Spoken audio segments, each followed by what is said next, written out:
আসসালামু আলাইকুম। আমি বাংলাদেশের ঊর্ধ্বতন কর্মকর্তা অর্থাৎ ডক্টর মোহাম্মদ ইউনূস সহ আমি যে সরকার থাকতো তাকেই বলতাম।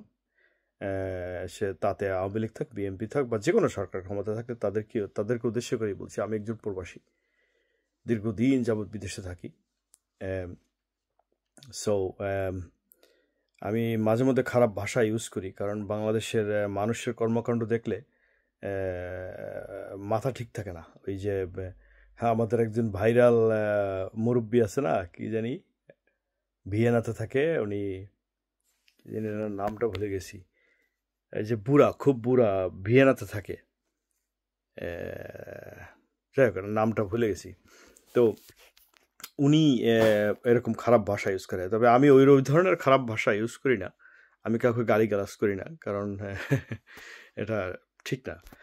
সো আমি ডক্টর মোহাম্মদ ইউনূস স্যারকে অনুরোধ করছি, আপনি যাবার আগে অন্তত যাবার আগে আপনি আপনি মনে হয় বেশি দিন টিকবে না, বাংলাদেশের মানুষ আপনাকে টিকতে দেবে না। আপনি হয়তো সারা জীবন বিদেশে কাটাইছেন। যারা বিদেশ থাকে তারা বাংলাদেশ সম্পর্কে তাদের আইডিয়া একটু কম থাকে। আপনি দেখেন যে বাংলাদেশে কীরকম বিশৃঙ্খলা হচ্ছে। অর্থাৎ এটার মূলে হচ্ছে মানুষের চরিত্র। আমরা যারা ছেলে মেয়ে জন্ম দেওয়ার পরে ছেলেমেয়েদেরকে মানুষ করতে পারি না, আমরা কি বানাইতে চাই, ডাক্তার বানাই, ইঞ্জিনিয়ার বানাই, অমুক বানাই, সুমুক বানাই, কিন্তু আমরা তাদেরকে আদব কায়দা, লেহাজ তরিকাত, নামাজ রোজা, ইসলামের কোনো সাদৃশ্য এদের মধ্যে খুঁজে পাবেন না। তারা নামাজ পড়ে না, দুপুর 1টা 2টা 3টা পর্যন্ত তারা ঘুমায়, সারা রাত্র তারা মোবাইল টেপে, যে পর্যন্ত না ফজরের আজান দেয়। ফজরের আজান দিয়ে তার তাড়াতাড়ি মোবাইল রেখে তারপর ঘুমায়। সো এরপরে তো নামাজ রোজা পড়েই না, কারণ বাবা মাই তাদেরকে শিক্ষা দেয় না। এরপরে ভালো কোনো কাজ করে না, বাড়ি থেকে খারাপ কাজ করে আসলে, মারামারি করে আসলে কেউ তাকে শাসন করে না। স্বামী ঘুষ খাইয়ে আসলে স্ত্রী সানন্দে গ্রহণ করে। তো ইত্যাদি ইত্যাদি। তো এখন আমি ওইদিকে যাব না, আমি জাস্ট আপনাকে বলছি যে আপনি এত কিছু করতে পারেন, খুব দ্রুত সময়ের মধ্যে বিভিন্ন জিনিস রিকভারি করে ফেলছেন। আমি শিওর এটাও আপনার দ্বারা সম্ভব। আপনি এই বছরের মধ্যে প্লিজ দয়া করে আগামী জানুয়ারির ভিতরে আপনি আমাদের এয়ারপোর্টটা চালু করে দেন। আমি জানি কিছু টেকনিক্যাল, সব কিছু মোটামুটি হয়ে গেছে। টেকনিক্যাল আমি যা ভিডিওতে দেখি, টেকনিক্যাল কিছু কাজ আছে ভিতরে, সিকিউরিটি কাজ আছে বা অন্যান্য রাডার জাতীয় কিছু কাজ আছে। এগুলো আপনি একটু দ্রুত করে আমাদের এয়ারপোর্টটাকে ছেড়ে দেন, কারণ আমরা এই এয়ারপোর্টটার ভিতরে এখনও দুর্নীতি বিরাজমান।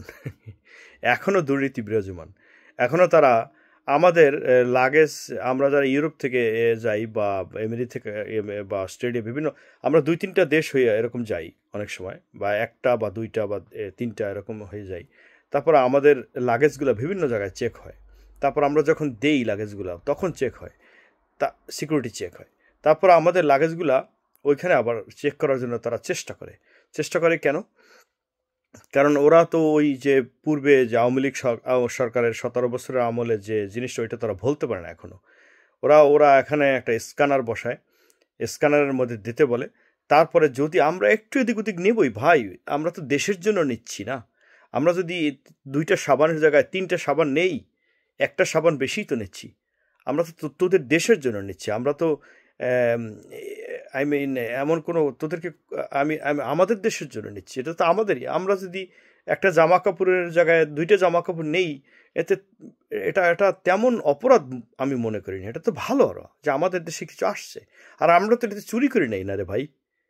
তোমরা যারা ইউরোপে সম্পর্কে ধারণা নাই, আমেরিকা সম্পর্কে ধারণা নাই, বা আমরা চুরি করতে পারি না, আমাদের চুরি করার কোনো সিস্টেমই নাই এই ইউরোপ আমেরিকায়। তো আমরা কষ্টের পয়সা দিয়া কিনা তারপর নিয়ে যাই। এটা তো তোমাদের সানন্দে গ্রহণ করা উচিত। আই মিন আমাদেরকে ওয়েলকাম জানানো উচিত। তা না করে তোমরা ওইগুলো তন্ন তন্ন করে খোঁজো, এবং তারপর সব কিছু এখান থেকে কিছু কিছু জিনিস তোমরা রাইখে দেওয়ার চেষ্টা করো তোমাদের বউ বাচ্চার শখ আহ্লাদ পূরণ করার জন্য, শালাশালিদের শখ আহ্লাদ পূরণ করার জন্য। এটা সমীচীন না। তো এটা যথেষ্ট একটা খারাপ কাজ। আমি যথেষ্ট মুখে আমার এমন এমন খারাপ ভাষা আসছে বসে রয়েছে যে আমি গালি দিলেও একটু মাথাটা হালকা হইতো, কিন্তু গালি দিতে পারি না। গালি দিলে মানুষ মন্দ বলে, তো সেজন্য গালি দেই না। তো তারপরে ধৈর্য ধারণ করে থাকি। যদি তৃতীয় টার্মিনালটা হয়, যেহেতু যদিও গ্রাউন্ড হ্যান্ডেলিংয়ের কাজ নাকি বাংলাদেশিরা ওই সেই আগের অকর্মা লোকজনই পাইছে, তারপরও জাপানিজরা একটু টাইট টুট দিলে হয়তো আমরা যদি ওখানে আন্দোলন গড়ে তুলি যে এটা সমীচীন না, এটা সমীচীন না, মেবি একটু হয়তো এদিক ওদিক হইতে পারে।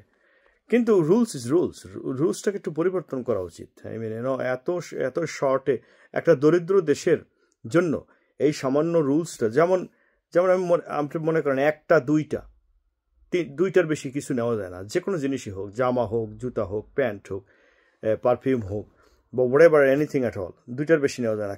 কেন এটাকে দুইটা, কেন এটাকে 5টা করা যায় না? 5টা করা যায় না ভাই? আমরা তো 30 কেজির উপরে নিতে পারি না, আমরা তো 25 কেজি, 30 কেজি, 40 কেজির উপরে নিতে পারি না। মাল তো আমরা 40 কেজি আনি, তাহলে ওই জিনিসগুলোর পরিমাণটা একটু বেশি করলে কি হয়? আমরা তো চোরাচালানকারী না, আমরা তো রক্ত ঘামের পয়সা দিয়ে আমরা এটাকে করে কিনে নিতেছি, এবং আমরা দেশের জন্য নিতেছি, আমাদের বাবা মার, ভাই বোন, আত্মীয় স্বজন, পাড়া প্রতিবেশী, ইভেন আমরা নেতা ফেতার জন্যও নেই। আপনারা যারা বাংলাদেশে বড় বড় নেতা আছেন, আমরা তাদের জন্যও নেই। আমরা যারা রাজনীতি করি, আমরা এখান থেকে আপনাদের জন্য আইফোন নিয়ে যাই, আপনাদের জন্য দামি পারফিউম নিয়ে যাই। তো ইভেন ওইটা আমরা নিজেরাও অনেক সময় ইউজ করি না, যেটা আপনাদের জন্য নিয়ে যাই। হ্যাঁ, সো আপনারা কেন বাধা দিচ্ছেন আমি বুঝি না। আমরা তো বিদেশের সম্পদ দেশে নিচ্ছি, সো আপনারা তো এইটাই চান। এটা তো রেভিডেন্সের মতো, যেমন আমরা টাকা পাঠাই, রেভিডেন্স, তা আমরা তো ওইটা তো অরিজিনাল টাকা দিয়ে কিনে নিচ্ছি, এটা তো রেভিডেন্সের মতোই। তাহলে কেন আপনারা এই বাধা দেন? বাধা দেওয়ার একটাই মাত্র কারণ দেখি, তা আপনারা নিয়ে আপনাদের বউ বাচ্চা, শালা শালিকে, ছেলে মেয়েদেরকে সুখে শান্তিতে রাখার চেষ্টা করেন। এই যে দেখো বিদেশি মাল আনছি, অবৈধভাবে।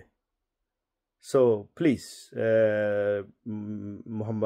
ডক্টর মোহাম্মদ ইউনূস স্যারকে আমি অনুরোধ করব, আপনি অতি সত্বর আমাদের এয়ারপোর্টটাকে ছেড়ে দেন। টুকটাক বিশেষ প্রয়োজনীয় যে কাজগুলো আছে এগুলোকে করে আপনাকে উইদিন 6 মান্থের মধ্যে এটাকে ছেড়ে দেন। আর যে বাকি যেটা থাকবে এটা আপনি ধীরে ধীরে ইনশাল্লাহ করতে পারবেন। ধন্যবাদ। আসসালামু আলাইকুম রহমতুল্লাহ।